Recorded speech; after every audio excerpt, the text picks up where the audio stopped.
Hello, and welcome to What We've Learned, Series 3. My goodness, we're back. Yes, indeed. I'm joined as ever by Shane. Good afternoon, good morning, good evening to wherever you are in the world, people. But Shane, hello. How are you? Hello, I'm fine. Thank you, Steve.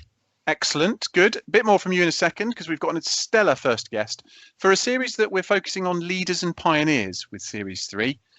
Hopefully you've listened to a few of our other episodes that if you haven't, they're on Spotify, they're on Apple Music, they're on various platforms that you can listen to your podcasts that give a flavour of what we've been up to. But we want to talk to some leaders and pioneers. And we kick this series off, episode 1, with, well, an exemplary leader, Shane. Who have we got today for these dear listeners? So today we're chatting to David Gilbertson. I'm so excited because David is a really interesting person who's had a stellar career in B2B media and today runs a portfolio of non-executive directorship roles, including chairman of Beaton Associates and Vixio. He's chairman there too.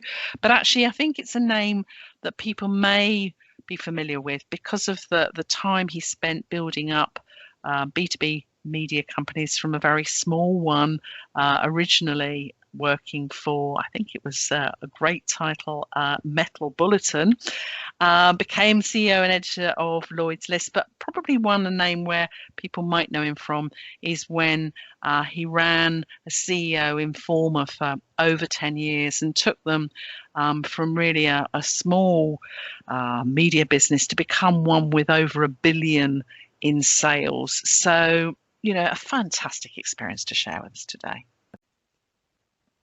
Fantastic indeed, Shane.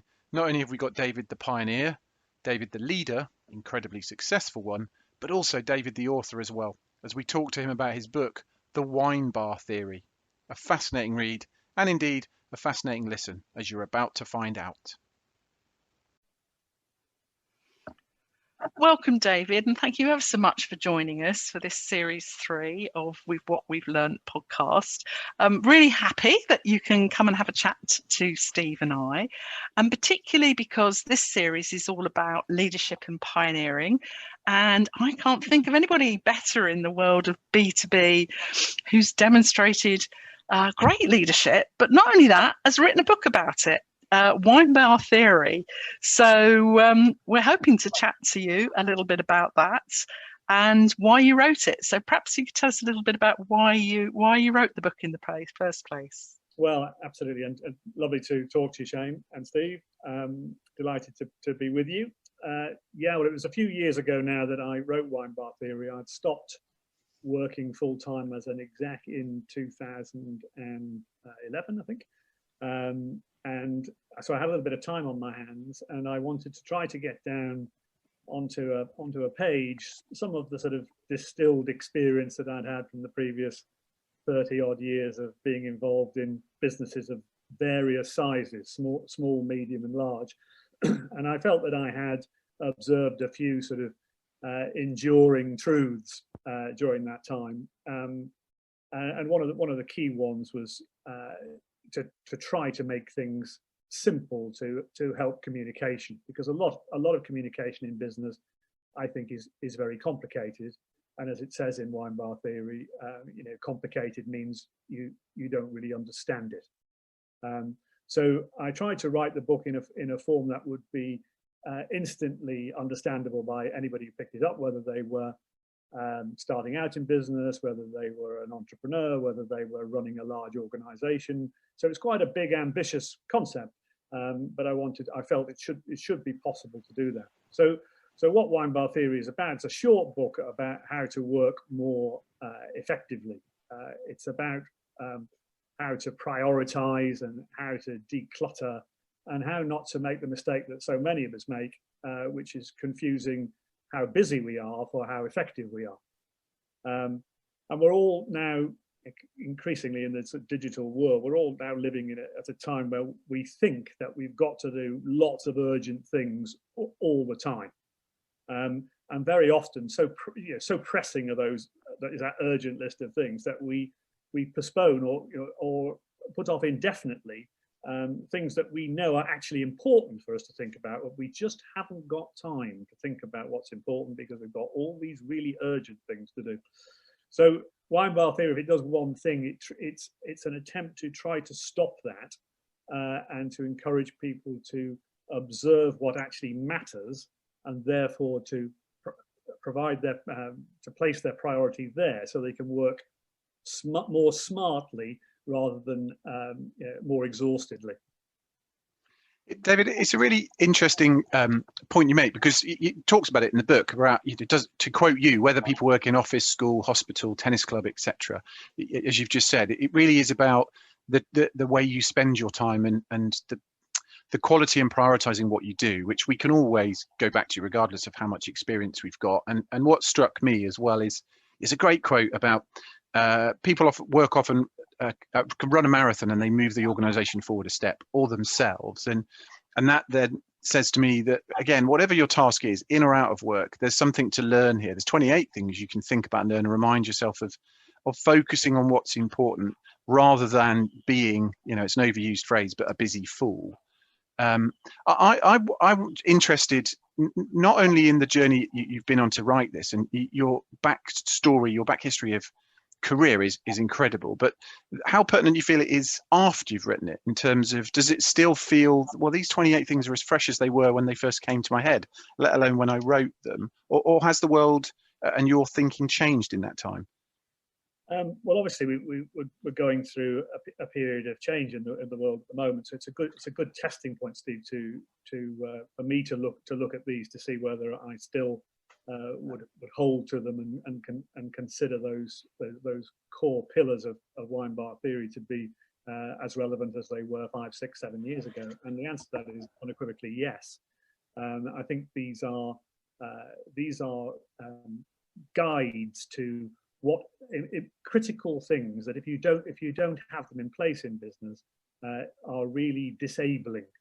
And one example of that, I mean, some of the impetus or some of the imperatives in wine bar theory are for leaders of business, and the role that they have, the obligation that they have to distill down what it is that they are doing, what it is they are doing with their organization, and convey that clearly to the people who they expect to work for them. If they don't do that, then they deprive those people who work for them of the ability to contribute. If you don't know what's important to the business, then you can't really make a suggestion. If you don't know whether the lights have been left on at 8 o'clock at night because somebody thinks that should happen, you don't know whether to turn them off or not.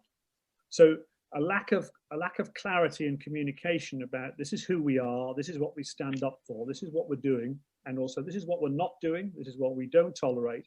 If you haven't got that, then you relegate everybody who works for you to doing a job. So they can only do the job, so they do the job to the best of their ability as they understand it. They try and listen out for what their instructions are, and they try to follow those instructions, and then on Friday evening they go home, but they're none the wiser. And actually that is a fundamental problem of getting a business to grow, because if you are not enabling, if you're not empowering the people who work with you and for you to contribute, knowing where the broad goals are and what the priorities of the business are, then actually they cannot contribute. Not only will they not contribute, they cannot, because they don't know what the rules are. So the wine bar theory concept was, it starts from that point of view of the importance of simplicity of communication and clarity of purpose and strategic goals that are clear to everybody. If you haven't got those, you've already got a problem on day one. So David, this resonates so much with me, and it's very close to my heart about the leadership, lead more, manage less, and particularly try and avoid the temptation, as you say, to do or to tell, but instead to bring people on. But I'm just really interested in why do you feel, perhaps amongst, you've worked with great leaders and you've brought on people in your teams, there are people who don't get it. Do you think there's any reason that some leaders are poor leaders and they don't do what you suggest? Do you have any theories about that? Well, I think some bosses are bossy. Yeah, they think that they have to behave. They either behave like that all the time, in which case they must be quite difficult people to live with, or they decide that, you know, in order to assert their status, that they need to behave in a way that is not conducive to people being able to talk to them and learn from them. So if you decide as a leader that you are an instruction giver, then you're going to get the outcome that I just described. But I think, you know, most, you know, or many modern businesses are recognizing that a degree of empowerment of people within the business is absolutely essential if you want to grow. And you can allocate responsibility to people really easily. It's almost a sleight of hand. If you're the manager of a business, a middle manager or a supervisor, and you're responsible for something in your organization, you can get the 2 or 3 people that work for you to share that responsibility by breaking what you are responsible for down into smaller chunks, and say, I would like you, Charlie, to be completely in charge of this. You, Helen, you can be in charge of that. And you, Chris, you can be in charge of this. And we will work together to make sure that all happens. Suddenly then, those 3 people feel that they have got the responsibility to deliver, and they own that responsibility. And you will get, as the supervisor or the manager or the big boss, you will get a huge amount of commitment from people if they feel that it's their job to make sure that that is looked after. Whereas if you never allow them to do that, they will just wait for the clock to reach 5:30 and leave the building. David, that goes even further, doesn't it? Because if often people learn their management style from their own managers. So as you say, if you've got somebody who is Mr. or Mrs. Shouty, then probably their underlings, when they become management, are just going to adopt that behavior. Whereas that last, far healthier scenario is those 3 that you've named in that fictional team are very likely to adopt that when they grow up in that or any organization. So you get this kind of viral spread of good behavior. If you don't break the cycle will continue forever of Shouty or as you said, one of your number 24, lead more and manage less. So the other side of someone who micromanages and never lets them flourish. You really have a responsibility as the most senior in that organization to recognize your behavior could last a very long time, way beyond your tenure.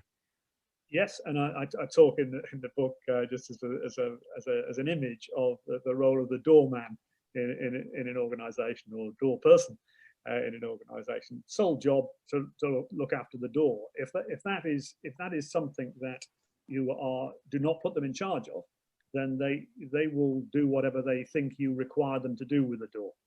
So they will not suggest to you, perhaps I could hold the door open, perhaps we could make sure that it's, you know, we've got an umbrella when it's raining. All the different things that they could suggest about how they fulfill their role will not come forward until you say to them, everything to do with this door, I want you to look after, and I want you to make sure that is the strongest possible welcoming portal for our organization, and you are the person who's in charge of it. At that point, you've then empowered that individual to start to make constructive suggestions about how things might improve. It's great to hear. I mean, you know, the word empowerment, and it's an interesting challenge. I know there are lots of people who step up to that and really relish being empowered. But what have you done in the past, David, perhaps with teams where you have people who feel uncomfortable with that level of responsibility? Because obviously with empowerment and being given that trust, you know, sometimes people don't always feel comfortable with that. Well, I think that's true, Shane, but actually you can break this down to whatever level is appropriate. Take it into the infant school classroom. You know, you are in charge of collecting the pencils to put them into this pot and make sure they're on the table for everybody by the time the lesson starts. You know, that is, you know, you can give people a degree of responsibility which is within their capability, but still gives them a stretch and something that they they know they need to take seriously and can aspire to. And it doesn't have to be a big decision heavy risk-bearing responsibility. It's everybody, in my view, should be responsible for something. If you're not responsible for something, then what are you actually doing in your job? So I think you can break that unit trust down to quite small pieces and allocate it out, and then suddenly you've got an army of people who are all pulling in the same direction.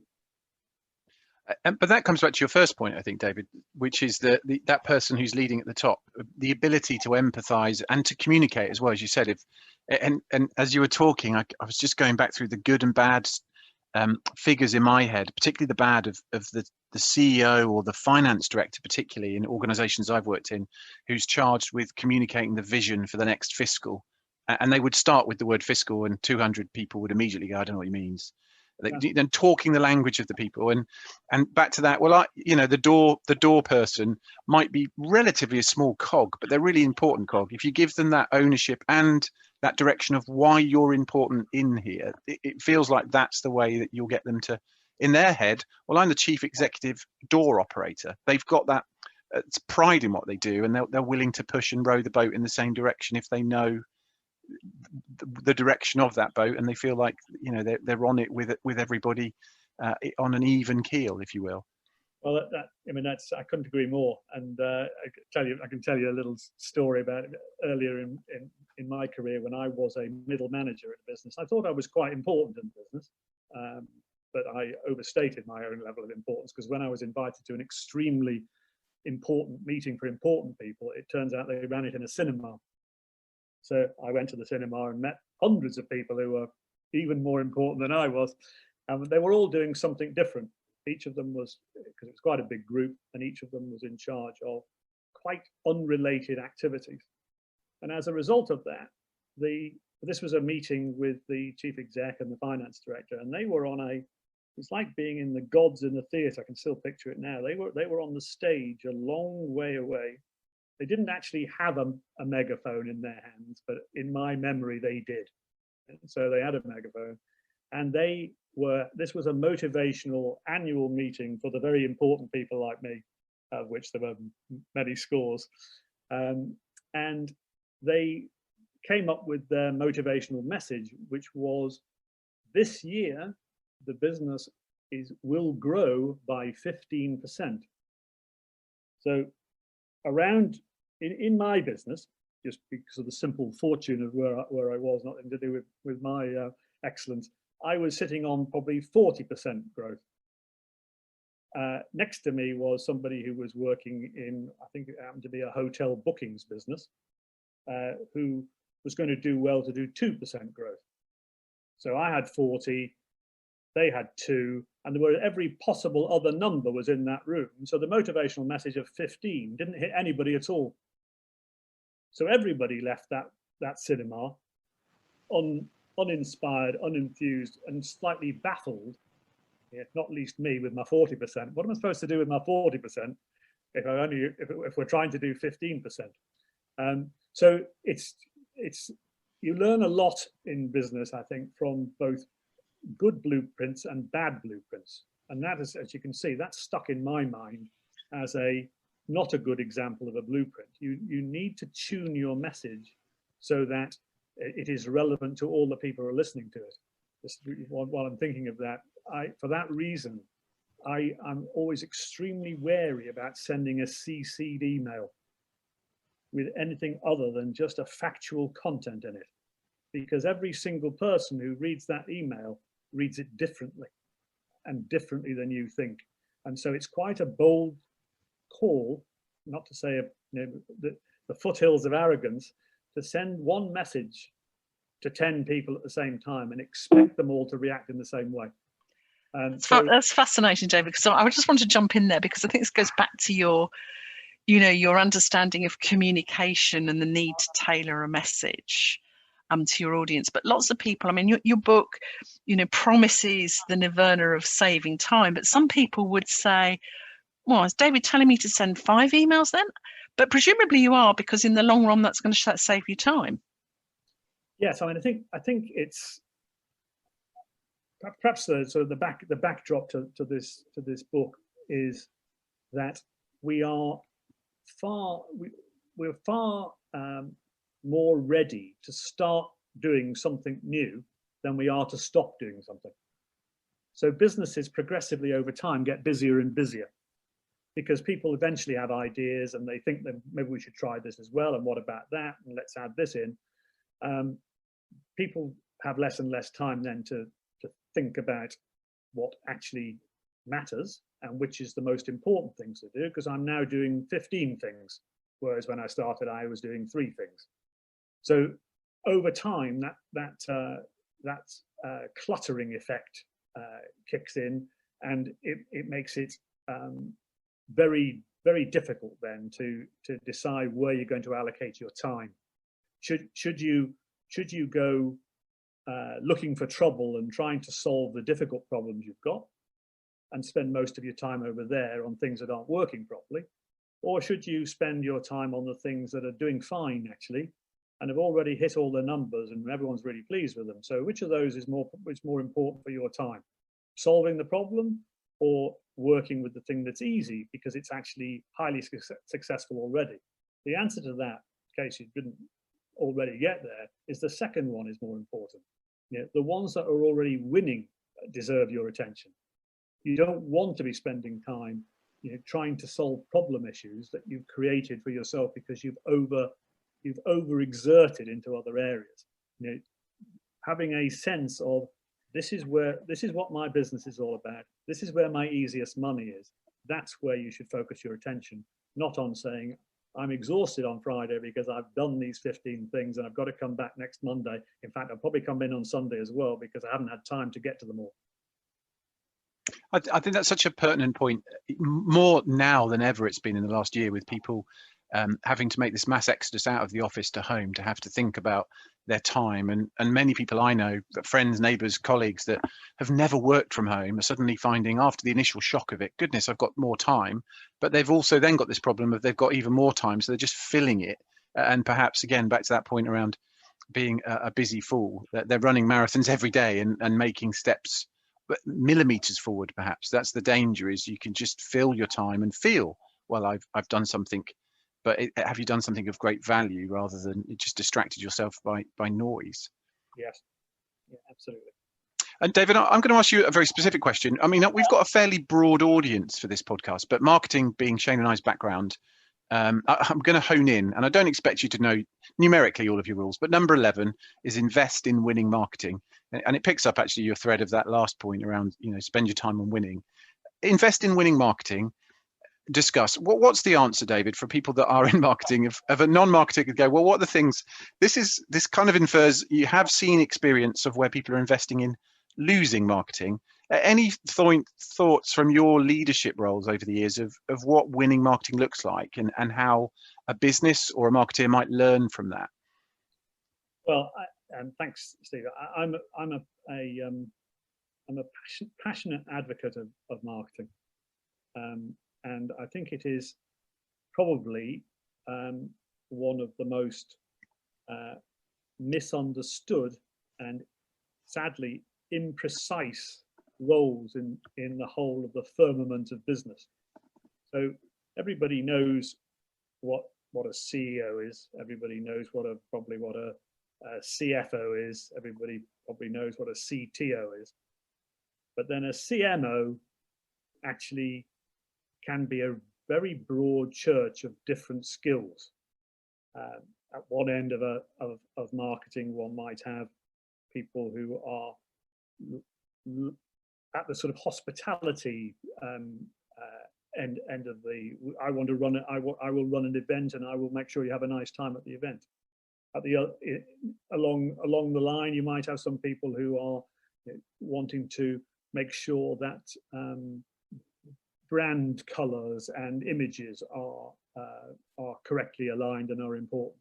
But then at the far end, you will have data scientists who are trying to analyze what prospects are doing and what customers want. All of that is marketing, and plenty more inside that. And in that imprecision, I think, comes a problem, because in my view, the chief marketing officer of a business should be absolutely in center stage.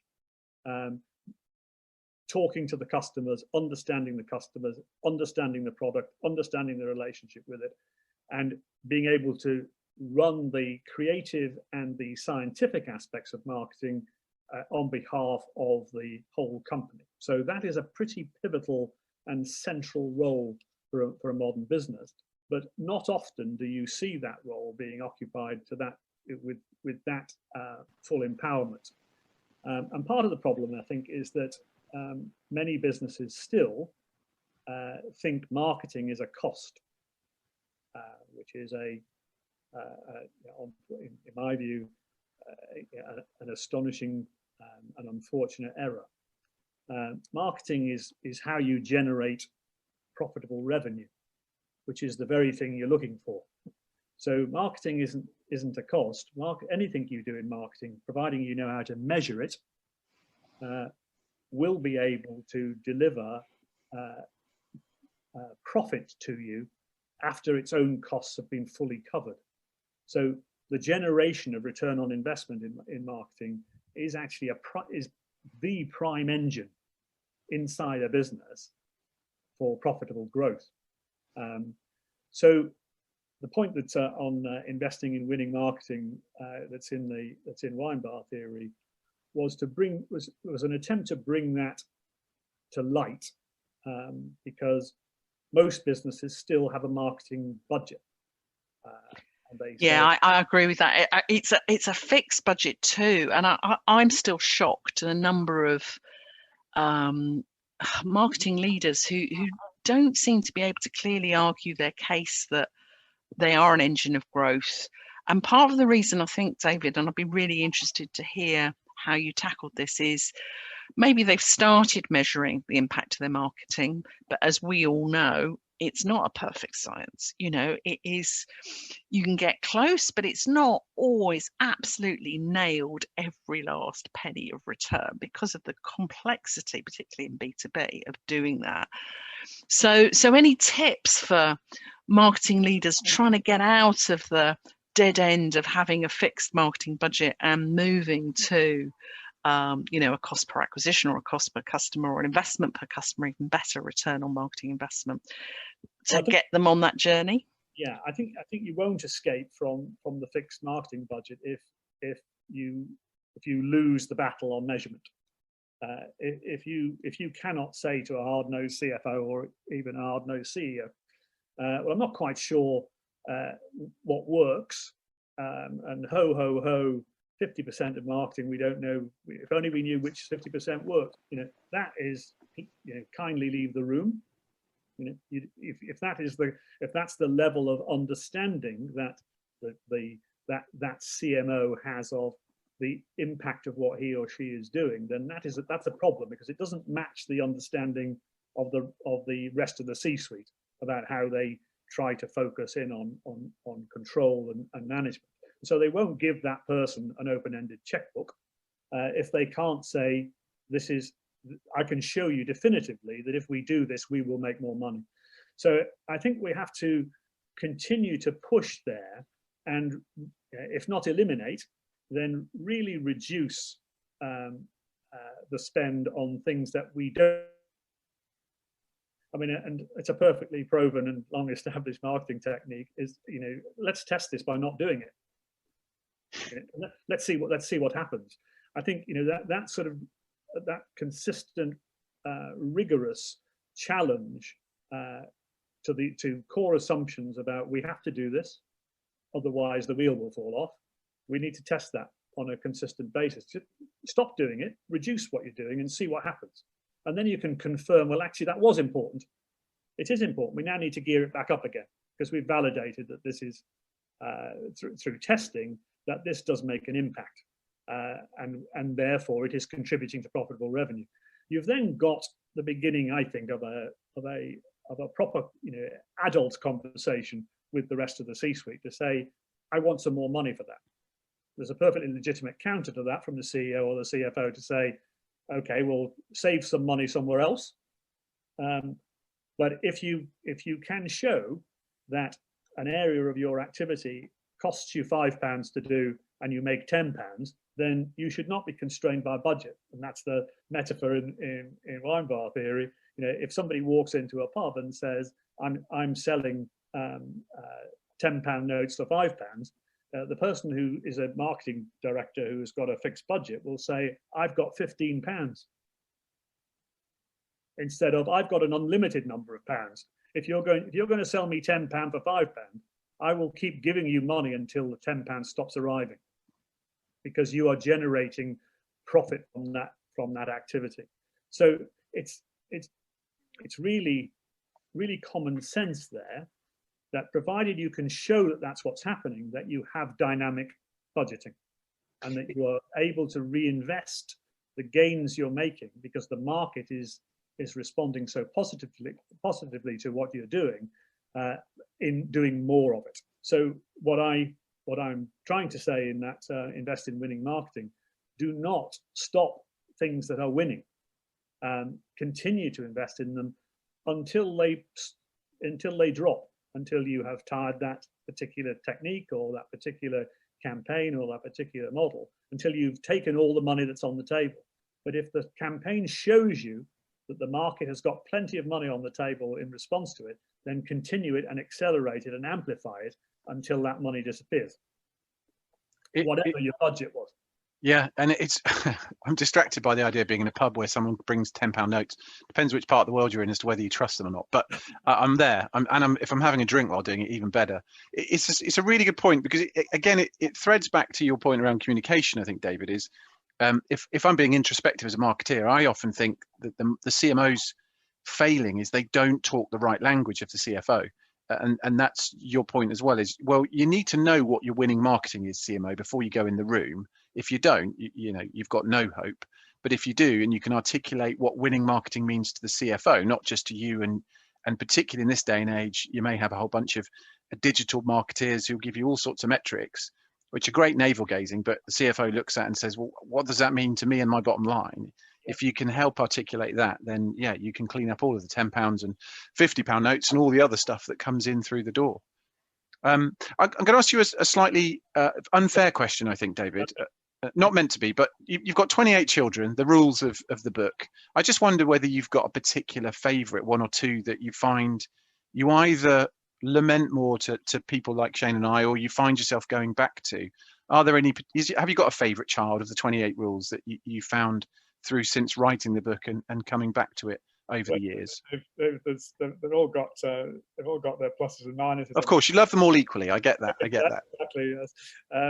But the one that's probably raised the most smiles over time is the beware the plausible idiot, which I forget which number that is. Number 20. I thought you might say that. I was hoping you might say that. We're playing bingo.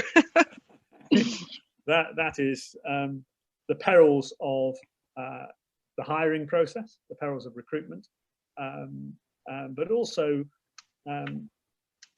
something perhaps a bit more insidious than that, which is the reluctance of organisations to promote from within. When a senior job becomes available, very often organisations are much more comfortable to go through a quite laborious, increasingly laborious these days, recruitment process, where they meet people who've already got the business card elsewhere, which is the job they're trying to recruit to. So they draw an enormous amount of validation by the fact that this person is already a chief cook and bottle washer in another organisation. So we're looking for a chief cook and bottle washer, so we will interview them. And they give them an enormous amount of credit, and they give them an interview or two or three, and then they decide to make the appointment. And I don't know what you two guys' success rate is on hiring people on the basis of interviews, but mine is probably somewhere between 40 and 50%. In other words, we're really in sort of chimpanzee territory there. Which domino do you want to pick up, this one or that one? So you get it wrong quite a lot. And we've all been here. When you bring somebody senior into an organization who is the wrong person, then that is a critical damage to the business, which will take about a year to get rid of, and two, will cause all sorts of collateral damage while it is not being addressed. Because somebody who is a plausible idiot, if you've made the mistake of hiring that, will drive away anybody who you've got in the business who's any good, and will hire some other plausible idiots to work with them, because only a plausible idiot will work for a plausible idiot. So they will find it impossible to get anybody any good into your organization. So it's meant to be an amusing, it's a great picture by Bill Butcher, who did the drawings in the book, an old friend of mine, to illustrate that issue of the plausible idiot arriving in the organization. But that is the problem with that. Now, people do this because they prefer, and I'll go back to that percentage I gave you, about 40 or 50% success rate of recruiting people from outside. What's the success rate, by contrast, of recruiting people who from inside, who you already know are talented and good, but this would just be the next step up? Again, you'll have your own numbers. My success rate on promoting people internally who I know already are excellent, and just need to be put into a new area where they will bring that excellence that they have elsewhere and learn new skills on top. My success rate on that is about 80 to 90%, because I've removed the element of doubt or risk about it, because those people have done the longest interview imaginable, because they've been working alongside you for the last 2, 3, 4, 5, N years. So those are the people that you should promote, rather than, if at all possible, rather than bring in people from outside. Final point on that, and again, I see this, and it makes my heart bleed each time I do see it. Very often, people who have got a senior role will just decide they're going to recruit outside, and then announce to the department that they've appointed a person without ever having a discussion with the two people inside the business who would be most obvious contenders for the role. And if you do that, you're sending a fantastic message, a fantastic downbeat message to the whole business, which is either, I'm sorry, I didn't even consider you for this role, even though you've been here for 6 years, or I did consider you, and I decided that you weren't ready for it. I completely agree, David. I couldn't agree more strongly. Should be greeted with somebody disappearing out the door, waving a hand behind them, because that's not a place you want to work. So it's a passionate one for me. That I think, hopefully it's an amusing anecdote inside Wine Bar Food, but it's not an amusing thing. That businesses prefer to ignore talent that they have grown and proven themselves, in favor of somebody who appears to have done that job somewhere else. And I think you got the stats spot on. I mean, I would absolutely concur with that, David. I think that, it was a very hard lesson for me very early on in my career that I thought I was doing the right thing by staying, and I really wasn't sure about it. And there seemed to be people who would, come and go. To get a promotion, you seem to need to leave. But I was very fortunate. I had a boss who promoted me, probably over promoted me early, and I repaid that in spades. But the result was I got made a director at the age of 28. The ones who thought they were being clever and smart and leaving, in 2 years to have a small salary increase missed out. But they were also ones working for a boss that wasn't promoting from within. So they thought the doors were closed, and they were closed. So I agree with you. It is invidious when people don't invest in their talent and don't encourage them, and businesses don't grow as fast. And that passion for people really comes through in your book, and it is a great read. So many learnings from it. So a huge thank you, Steve. Yeah, just to echo that, David, it's funny, actually, as you were talking, I was thinking about a previous guest we had, Estelle from Club Med, who was on series 2, and she's now MD of Club Med in Europe, but she was the CMO, and she had that exact life where she was asked to temporarily cover the MD role twice and then put back in her box. So, you're given a seat at the table and then it's taken away from you. And you're absolutely right, is that if people don't feel they've got the ability to, and happy story ending for Estelle, she actually was brave enough to say, well, why aren't you giving me the job? And they went, oh, okay, good point. And it happened. So, you can grow up the talent. You're growing up the talent. Why not exploit and use that talent? And if you don't, as you say, they'll just exodus out. And I think more now than ever, as organizations in 2021 start to go to the next phase of normal with the work balance that we've talked a bit about today, individuals will look and say, well, am I right here? Is this company worthy of me, rather than am I worthy of the company? And the ones that will stay are the ones that feel they're valued and have got a chance to flourish and to grow up. And woe betide the organizations that don't recognize that they'll lose people. So one further, if we've still got time. Of course we have. Yeah, please do. That I do like in the book is stand in the other person's shoes. And I think if you would only give me on a desert island 1 out of these 28, I'd take that. And it's amazing how little we actually do that, and how little we draw upon the consultant that we've got on our shoulder, and every one of us has got it, which is ourselves.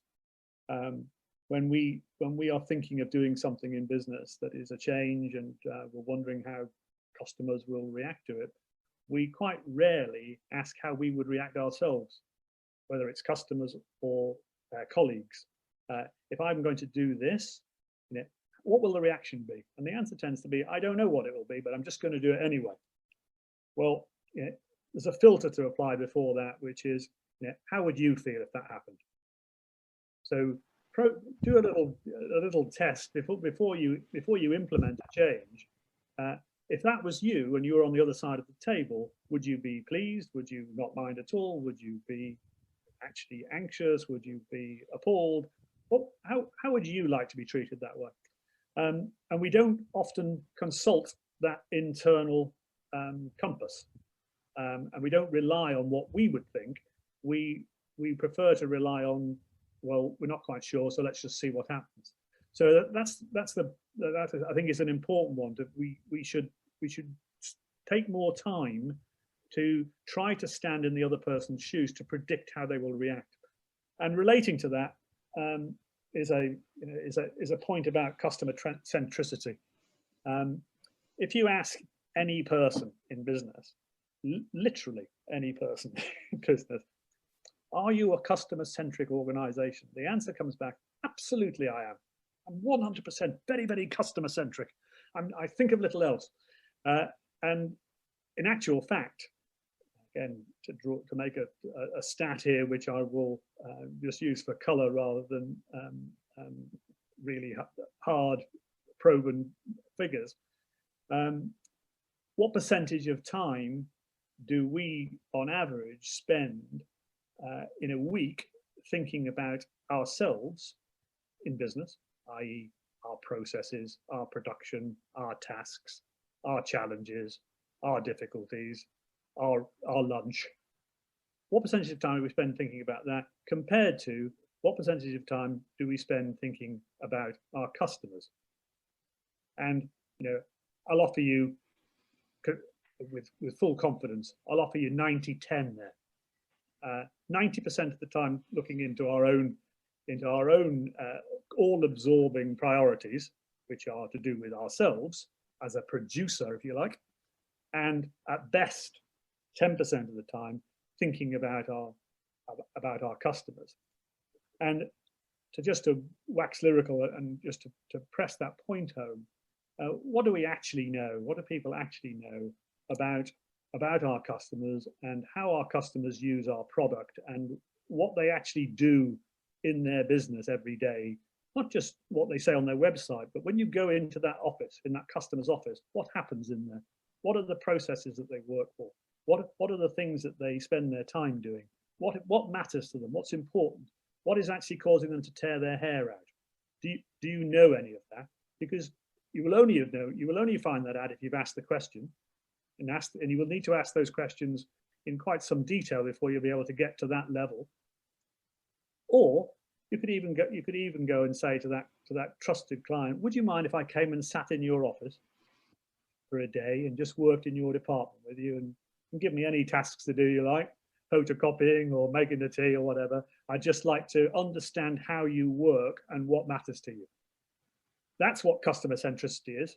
That a business that does that, that is immersed in the detail of what rocks the customer's boat, what causes them difficulty, and what is important to them, is able to serve that customer much more completely, much more fully than any business that sits in its own office, or at the moment in its own houses, thinking about its next task that it's got to do with its own business.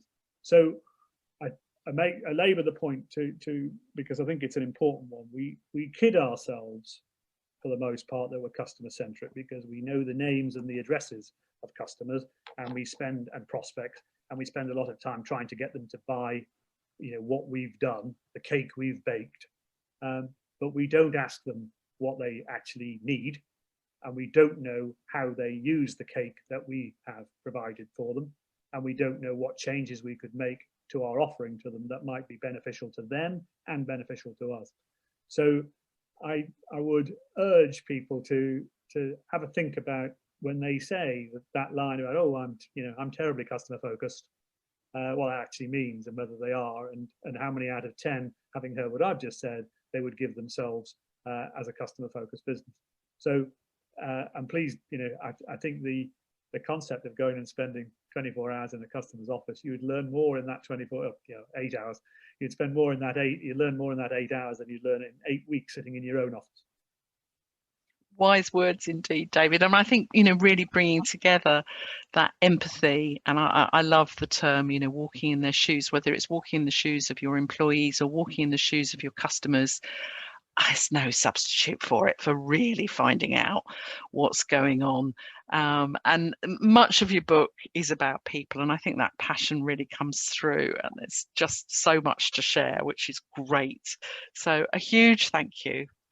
It's been a real pleasure chatting to you, and lots more to absorb and learn from the book. But I'm going to share my personal favourite, which is actually 28, which is basically taking this time not just to think, but making sure you work and you build a brilliant business that allows you time to enjoy life. Because after all, wouldn't we all like to spend a bit more time in wine bars, especially going forwards? Absolutely. Here.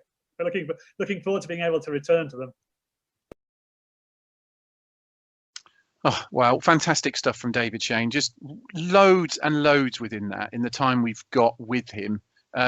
It feels timeless to me. So many points that he made that are in that book that I think was 2013 it was published. And obviously David's collected those thoughts in that long, stellar career. But it doesn't feel like anything's dated, if not more pertinent now than they've ever been. I think it's a really good manifesto and certainly a really good read for people, whatever their career, whatever stage they're at. I agree, and I think that there's so many takeouts from that, but I think the premise of the book is what I agree. It is that manifesto of doing the right thing, or in fact doing less but thinking more and thinking smart. And I think it's made me think, oh yeah, I'm gonna go and give a few copies away of this to some of my my mentees particularly, and I think they'll find it very, very worthwhile reading. Yeah, I think that's an excellent pay it forward type thing to do. Wisdom and plays to his last point, right? To enjoy giving those words of wisdom to friends and colleagues. So a massive thank you to David Gilbertson. Shane, a big thank you to you, and indeed a huge thank you to you, the listener. Thanks for stopping by on our first episode of Series 1. And as I said, leaders and pioneers is where we're going with this. So look back for our next episodes coming down the line with some equally enthralling conversations with some brilliant people. You can find us on wwlpodcast.co.uk that directs to our LinkedIn page where you can pitch up with the chat. You'll find the link to David's book amongst many other things. And indeed, you can find other episodes that you may want to listen back to or indeed listen to the first time. Top tip, you don't need to listen to them in chronological order, although you're very welcome to. Dive in, see it like a selection box. A selection box with none of those awful yellow mints that you might be used to from Quality Street. It's all good in there. So we'll look forward to hearing from you soon, and we'll be back with another episode in the next week or so. Thanks, everyone.